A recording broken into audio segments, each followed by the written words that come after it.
大家好，又到咗我哋行遠 Away 夜貓漁民嘅時間啦。仲記得咧，我哋咧喺母親節嘅時候咧，同大家一齊整過呢樣嘢。到咗萬聖節咧，又同大家整咗呢樣嘢喎。好啦，嚟緊12月咧，聖誕節，我哋同大家預備咗一個簡易嘅聖誕曲奇，等大家咧可以學整咗之後咧，送俾親朋好友歡度聖誕嘅。咁事不宜遲啦，我哋而家即刻去片咯。今次聖誕曲奇嘅材料好簡單，當中包括呢幾樣嘢。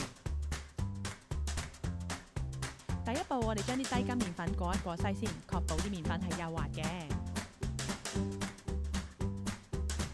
然後我哋將所有材料放入保鮮袋入面，先將佢綁好，然後慢慢咁樣溫柔咁樣將佢哋搓勻。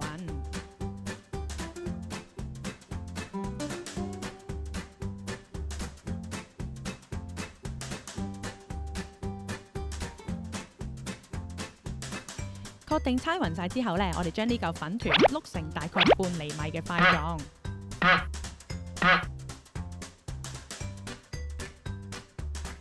完成之後，將佢放入雪櫃等30分鐘，令佢稍稍定型。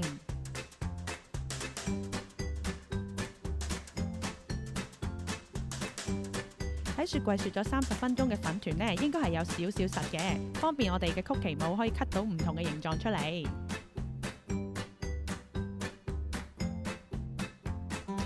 將 cut 好嘅曲奇放喺焗盤上面，記得最好加返張牛油紙喎，咁就冇咁易黐底噶啦。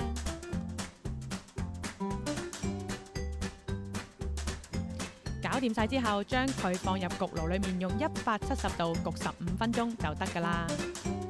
記得事先要預熱個焗爐15分鐘喎。望住焗爐入面嘅曲奇餅慢慢變成金黃色。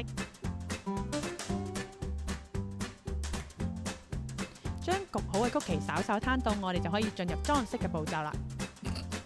裝飾方面，我哋可以用唔同顏色嘅朱古力筆，又或者唔同顏色嘅彩珠，視乎你想營造一個咩效果啦。